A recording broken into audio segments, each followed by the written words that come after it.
I also think buyers are just a little more bold right now too. Like they're Yeah. really just like trying to shoot their shot on some of these They totally are. situations. Today's episode is brought to you by my good friend Andy Bovender, the founder of the Bovender team out of the Carolinas. Him and his team have helped more than 5,000 families buy and sell properties around the area. So if you've had that client who's been thinking about making a move there, they are absolutely the referral partners to call. Today's guest is Crystal Florida, and we talk about her creative solutions and not only helping her buyers and sellers find the right properties or sell them, but how to navigate her team and her family through these challenging times. And with that, if you're looking to collaborate with agents and kind of build out your network and potentially your referral network, I would say check out the Inner Circle group. There's a link in the description below. It's a bi-weekly group that gets together and we talk about all different aspects of the business, but most importantly, we try to help and support each other. With that, I'm your referral partner out of San Francisco and host, Shawn Kunkler. Crystal, thanks for doing this. I appreciate it. Yeah. Thanks for asking me.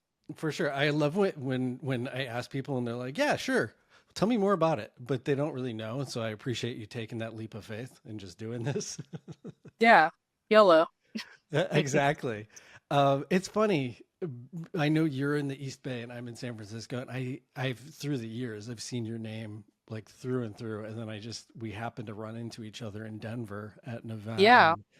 and it's just really cool. I At retreat. always It's amazing to run into people, especially peripherally when people are in similar or symbiotic markets. You see their name always popping up, and then you actually get a chance to meet them, and so this is our hangout time. So I appreciate that. Yeah. There's so much I want to pick your brain about because I know you have a lean and mean team over there in the Oakland side, but I really want to dive into. I feel like you're one of the unique agents who really, really genuinely thinks outside of the box in coming up with creative solutions, either for your own projects or for your clients or working within your business. And I feel like now that the market's taken all these weird twists and turns, it's people like you who are going to thrive because it's not linear anymore. I completely agree. It's a funky market that we have right now. And I think a lot of agents that have been like kind of stuck in their old ways and just going through the motion, like that's not Mhm. working in this market. It's not. I mean, I think, yeah, it's when things are going really well, you can kind of do a lot of things and not do them well and still do really good. But then since the interest rates changed, it's like it's separating the mediocre from the exceptional at this point. At least what I'm seeing. I could be wrong. No, you're 100% right. Yeah. What are you seeing in this recent change? What are some of the opportunities, the new opportunities you're seeing in basically in this climate of the interest rates, the decoupling of commissions, the tariffs, the political swings? Like, oh, I mean, there's been so much crazy, nutty stuff It's happening, been but a lot. There's been so much going on lately. I mean, I'm seeing like basically a buyer's market for most like yeah. situations. Most of my market, we're getting our buyers in contract with closing cost credits. We're Wow. negotiating, you know, repairs and other things. A handful of our listings that's taking place too. Um, I think, as listing agents, like we're definitely like hitting the phone like way harder. We're calling and texting and emailing, like following up way more on another level and trying to get more creative with who we're reaching out to also. Yeah. And I'm noticing that on the other side too. I have like a couple super active buyers right now, and I think I showed like 10 houses the other day. And I Yeah. heard I got followed up by like half of those agents within like 24 hours. Yeah. Um, and But then it's funny because, out of those 10 houses, like two of them are for sure getting multiple offers. And of course, those are the two that my client's interested in versus the other ones that are sitting on the market that I know we could go in and, ask for credits Yeah. and negotiate the price down like right away. But, that's not what people want. It's so Everybody wants funny. the one or two homes that are like gonna get multiple offers, and are, turnkey or attractive for whatever reason. Yeah, it's funny too, and I don't know if you're seeing this in the market, but collectively as agents, we all see a property and I'm like, wow, that thing's gonna fly off the shelf. And then it doesn't, oddly. Yeah. And then the Yeah. one you're like, it's okay. Next thing you know, it's got like 10 offers. And you're like, wait, I don't what? Like that's not it makes it some of this stuff makes no sense right now. Yeah. That is happening. There are some houses that I'm just like, oh, that really got overlooked. And then they miss their offer Yeah. date and, you know, maybe try again for another offer date.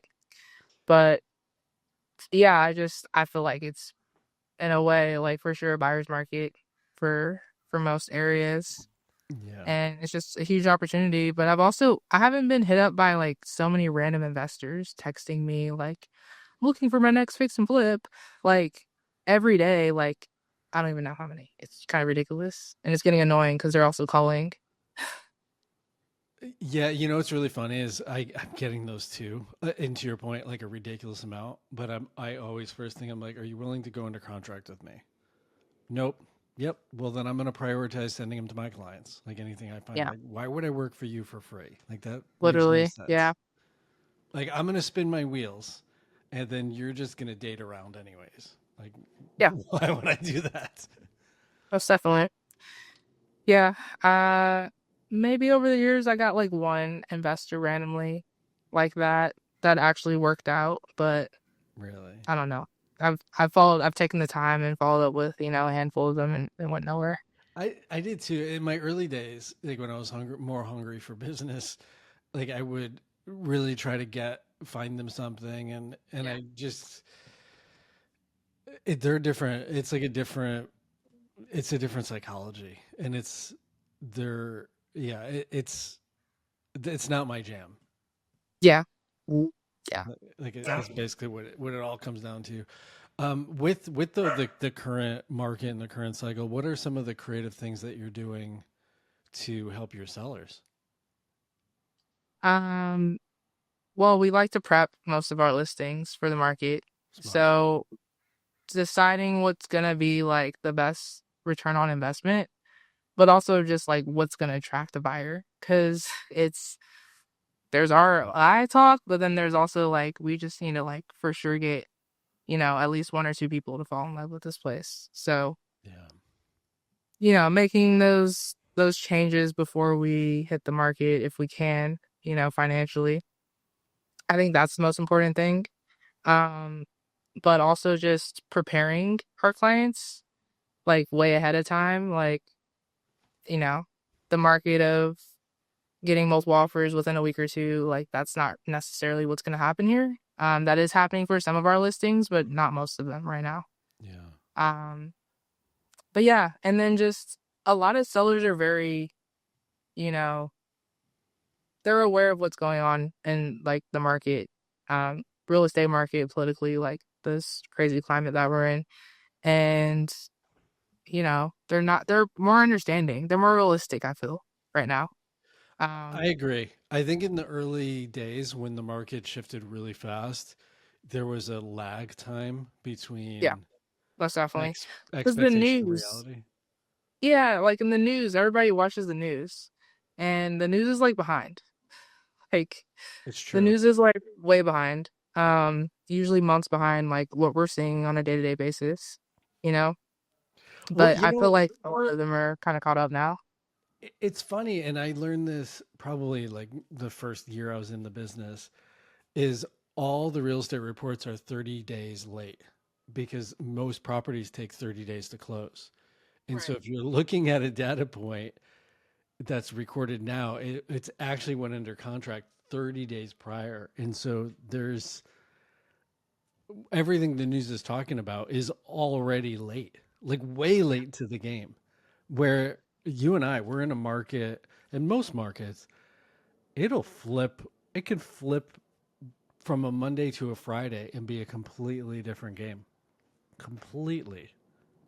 Yes, literally, especially with like holidays and graduation weekends and Trump may or may not say in the news one day.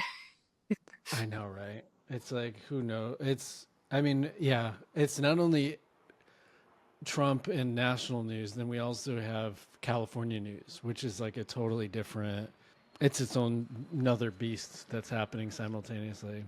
And then the And then, markets too, like crypto and the stock market are not doing yeah, bad right now. And so like some of my buyers that were on the sideline are not really on the sideline right now. They're looking because yeah. their portfolios are doing all right now. Have you been completely neglecting your newsletter, social media, or any of your outbound marketing? If so, I have a solution for you. With little to no commitment, a virtual assistant can jump in and help you in those areas you just don't have the time for. For more information about hiring a virtual assistant, go ahead and follow the link in the description below. With the other submarkets like Bitcoin and things like that doing so well, are you seeing more investors moving into the market and paying in cash or high down payments? Yes, I am seeing a lot of investors looking right now. Um, Interesting. and a lot of them are, using cash, but people are also leveraging, private financing and lines of credit. Yeah. I'm seeing as well. Um, but yeah, I mean, a lot of people are liquidating assets and have cash right now. That's what it's interesting. Uh, I had a one bedroom property in San Francisco for sale, and we wound up getting three offers at three different times on it, and all of them were 50 to 70% down, Yeah.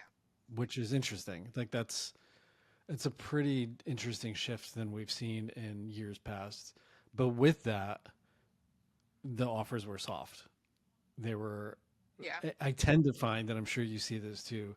The closer they are to all cash, the softer the offer is. Yeah.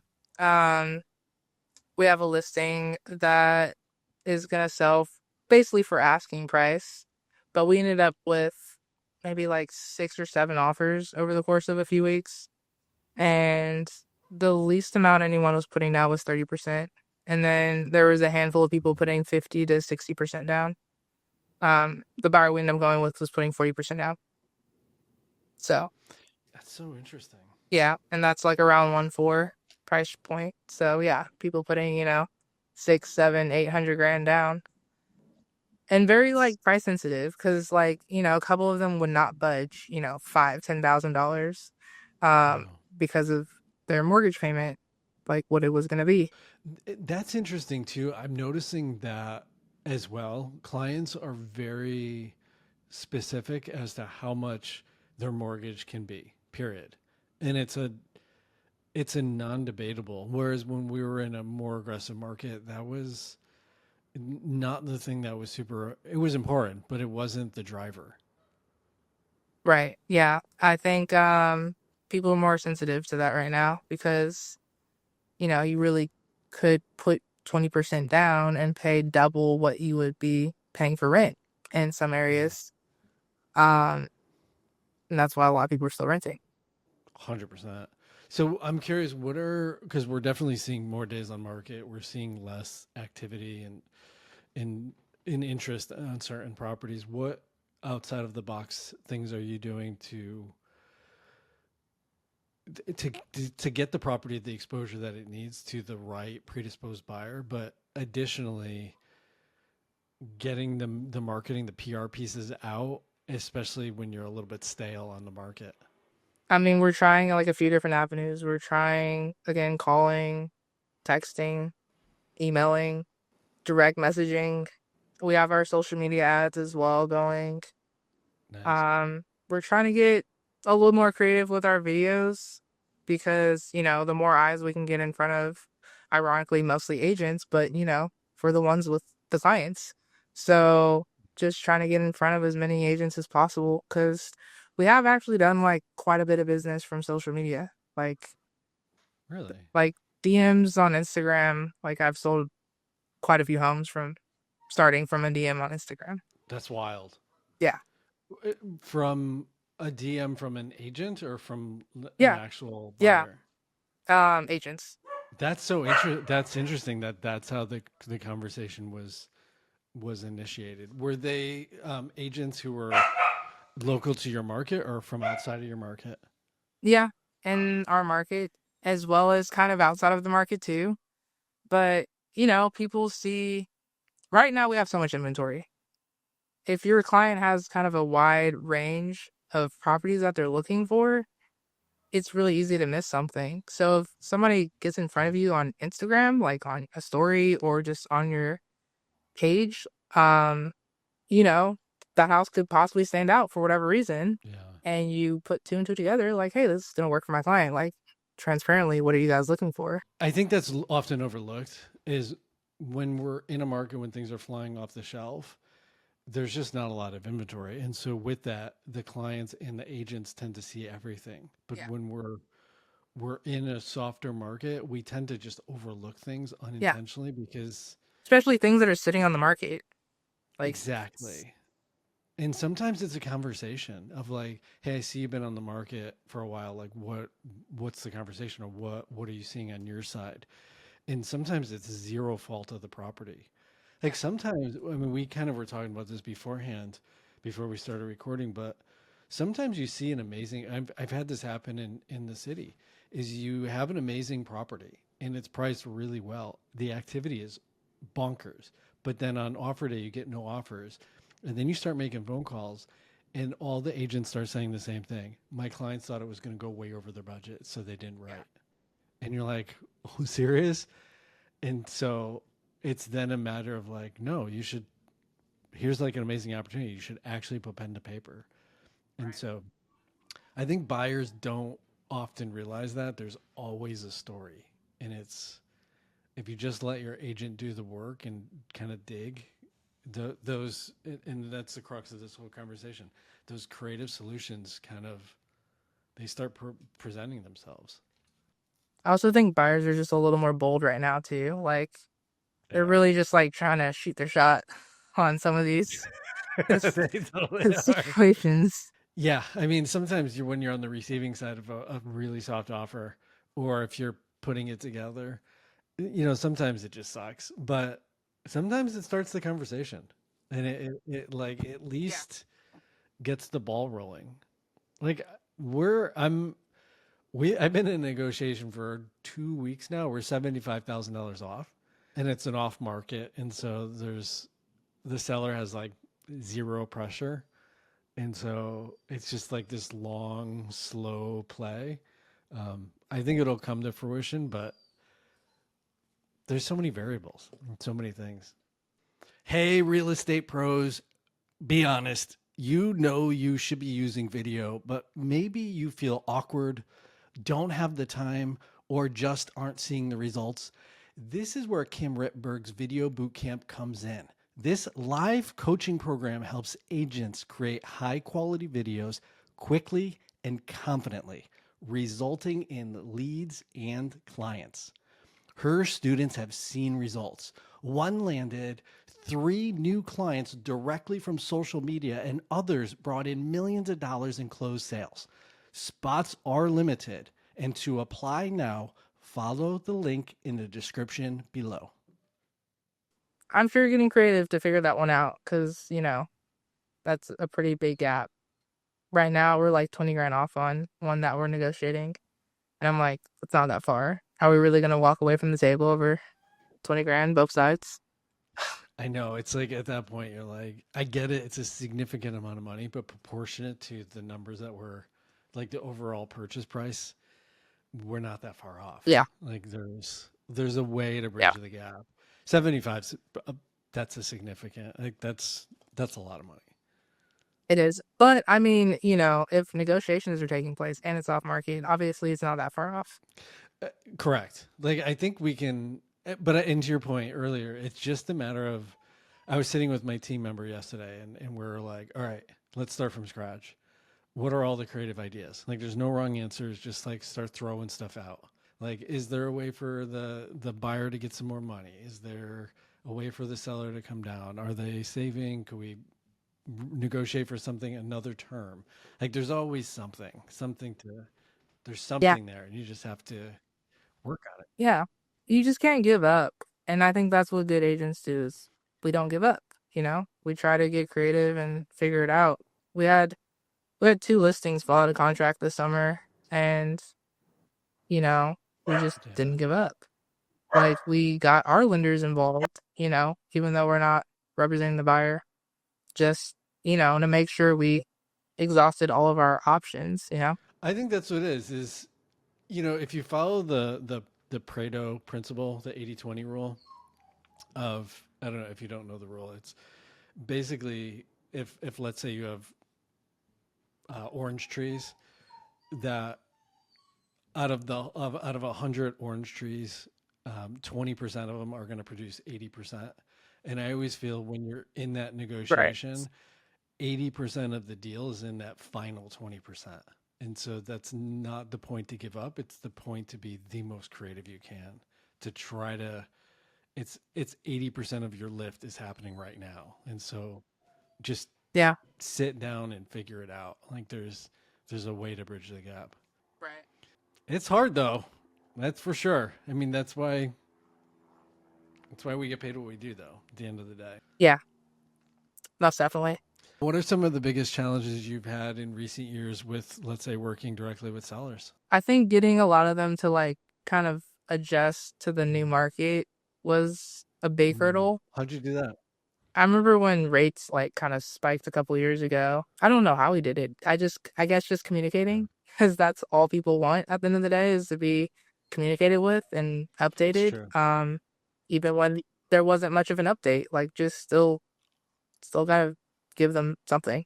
Um, but yeah, that was a tough time. That was probably one of the toughest times in my career. Really? Like having the same. I remember I had like 7 listings that were like the comps just all dropped like crazy amount over weeks. Yeah. You know, um, like in Berkeley, for instance, like the average price when I was looking at comps for this house that we were prepping, like the average comps were like 1.6, 1.7. And then like once we hit the market, things changed.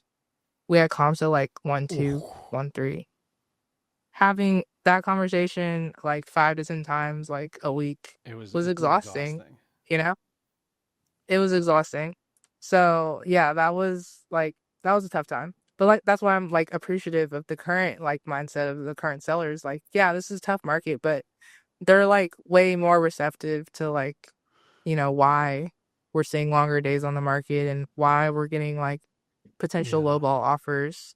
Or just, you know, good offers still technically just not what they were, you know, hoping for. Yeah, it's true. Like I think that's the hardest part. And I've had a few of those really hard conversations where they bought at like 2019 when Yeah.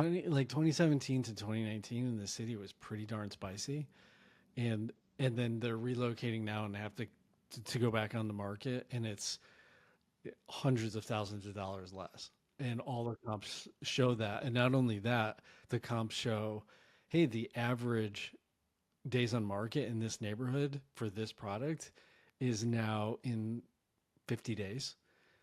And it's like, that's, I think to your point, is really communicating this stuff very clearly up front of, listen, if you're going to put it on, these are the comps and this is reality. And unfortunately, it's also probably going to take this long to get an offer. And like, it's going to be stressful and it's going to suck and it's going to be a while. We're going to do our best, but just know that we're in this thing right now. Yeah. I think that's the hardest part, is really empathizing with your client, is like their desperation. Like they have to sell. They bought at a tough time and it's an uphill battle. Yeah. Are you finding in the with the current market, the people who are, they have a little bit more need to sell right now? There's been a recent Yeah. passing or relocation, that, are you spending more time up front on helping them understand how long it's going to take and what the actual comps are and what the trends are? Um, Yes. Yes. Way more hand holding, especially with mm, those clients because I'm seeing that like half of those people have never sold properties before. Oh, Um, interesting. yeah, like half of my sellers like that right now, they haven't sold properties. And half of them own property, but they've just never sold before. Interesting. So yes, definitely way more educational. Like, I mean, we do listing presentations with everyone, but Mhm. I think spending more time like talking about the comps and just the market analysis overview in general. Yeah, I think that also is just helping set that expectation. What kind of market Mhm. we're in right now, and don't get your hopes up if the house doesn't sell within 30 to 60 days on the market. I think that's for me. I know that's been an important one. Price is always obviously the important thing to get people tuned into, but now the expectation of how long things are actually taking to sell. So Yeah. when a week goes by, they're not getting antsy, and you're like, no, no, it's probably going to be 3 months just based on these four houses that sold around you. Yeah. That's how long those took. That's how long this is realistic probably going to take. Right. Um, yeah, and in thinking about it, if a client bought 15, 20 years ago and they haven't bought anything or sold anything since, they might as well be a brand new seller because so much dynamically within the business has changed that they need to get brought up to speed on. They're starting at zero anyways. Like they might as well be a Most brand new piece. definitely. Yeah. And also just different areas too, working with sellers that are out of the area, and Yeah. having to educate them on the Bay Area market and what's customary here. I find that's the trickier one is the people buying into our market Yeah. when they've bought, especially if they bought in a couple times in other Other areas, yeah. easier places. Yeah. Who are typically the buyers that you generally work with? Do you tend to see that they are from the neighborhood, or do they are they coming in from different areas or different Um, no, I regions? work with a lot of buyers coming from different areas. Really? So yeah, so educating people on the Bay Area, like that's really common.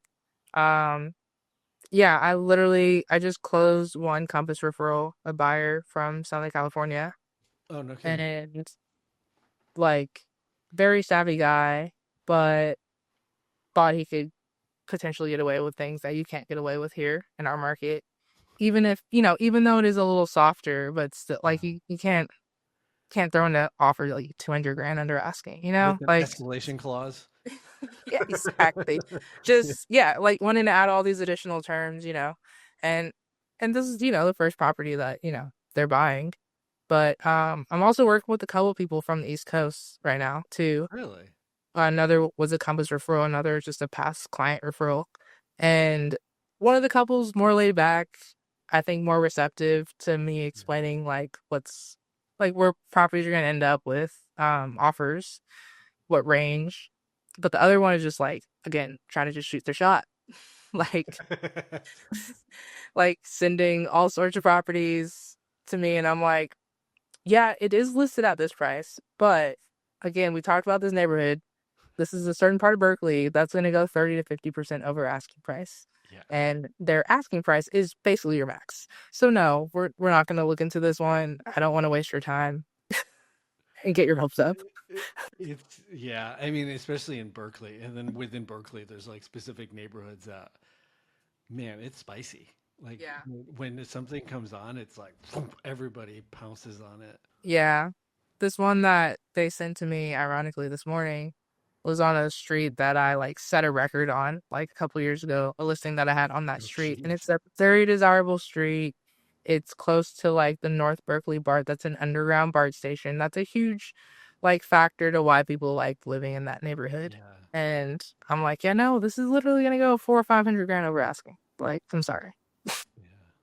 And I've found too. Sometimes it depends on the buyer, but you have to say it, then they have to see that it happens, Yeah. and And then that's where we're at. We're at that stage in the collection where they're adding things and things are going pending, but nothing's sold yet. But I'm like, they're about to really see in the next like 2 weeks what I've yeah. been talking about.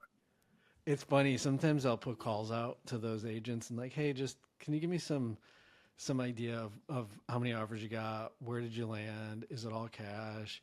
And then I'll just feed that back to them, be like, hey, they got 5 offers and Yeah. the top two were, north of whatever, 1.8. And then the top one was 60% cash. And then they're like, oh, was that an anomaly? And you're like, no, no, No. not there. Oh yeah, no, we're doing that too.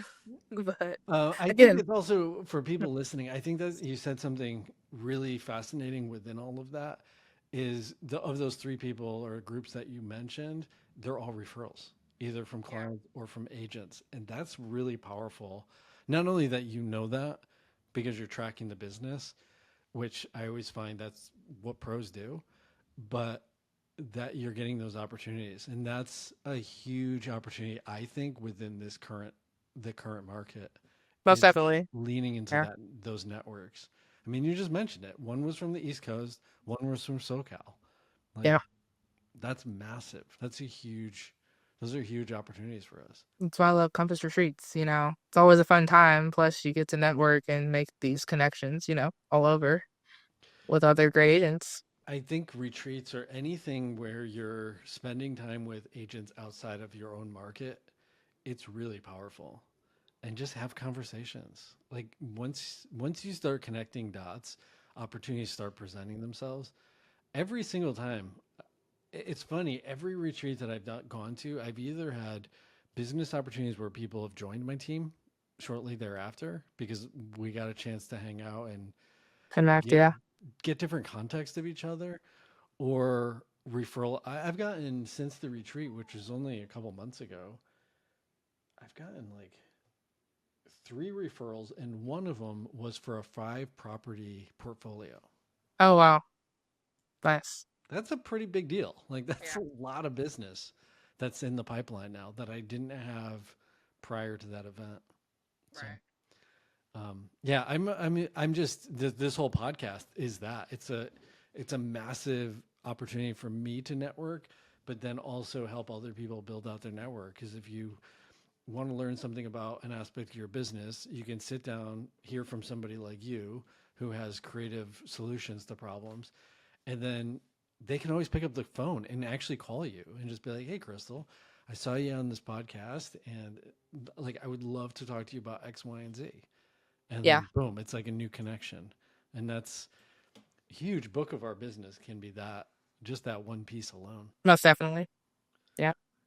What are the other big opportunities that you're seeing within our current market? I guess I'm always thinking kind of from the investor side of things. Mm, And I feel like, yeah, there's like more opportunities for investors. I'm an investor.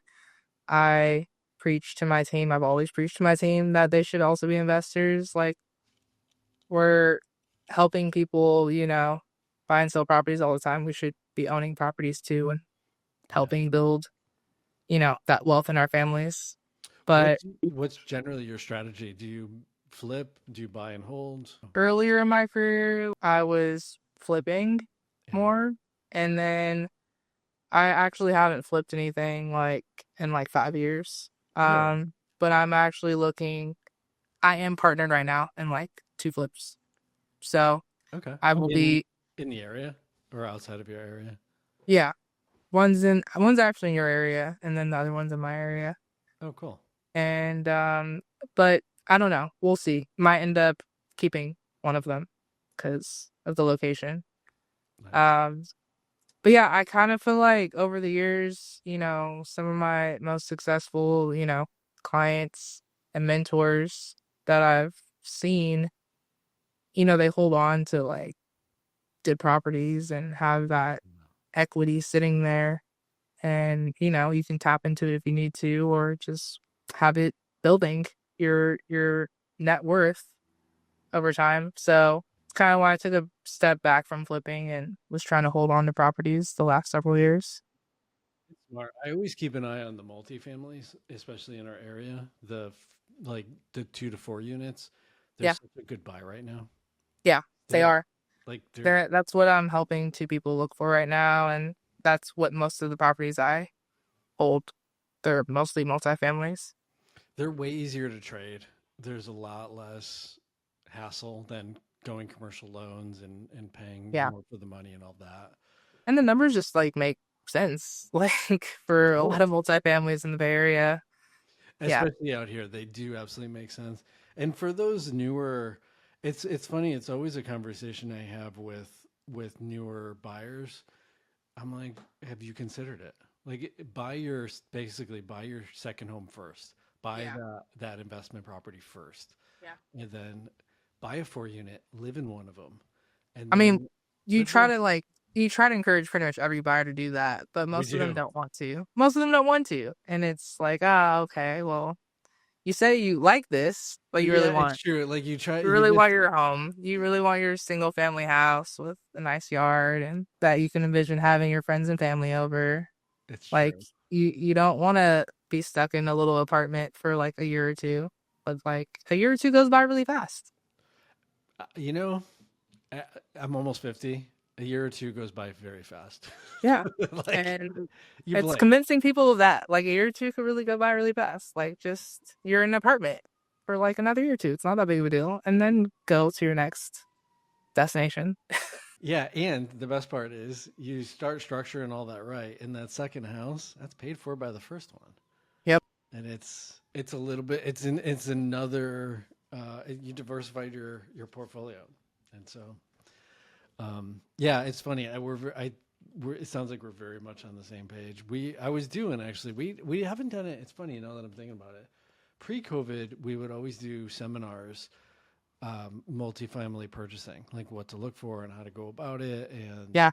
just educating people like, hey, it's actually a conventional loan and it's a similar process, and like here's the parameters and here's what it looks like. Um, but from a price per square foot perspective, way better deal than a Yeah. single family. Yeah. And then just, educating people like you don't have to put 20% down. You can put 5% down and live here. And the numbers still work out. Oh yeah, you should definitely buy this property. I know. I think that's yeah. I mean, it's definitely I get it. It's not everybody's cup of tea. Yeah. It's not their jam at the It's end of it's the just day. not. Yeah. But I think to your point, and I'm very much of the same philosophy. Is like at least have the conversation and let them decide. At the end of the day, it's their decision. It's their choose your own adventure. And so it's like here's the information. You make the decision. Then we'll go in that direction. But I think that's where the creative solutions come in. It's you have to throw stuff out there, see what direction people want to go, and then you just recalibrate from that point. Yeah, most definitely. Crystal, this was fun. I really enjoyed just kind of sitting down and Me understanding too. how you approach your business. So thank you for doing that. This was really fun. I appreciate you asking me to be on your podcast For and sure. hope to see you soon at like a Compass event or hit you up for lunch or something. We will make it happen. Yeah. And that is a wrap.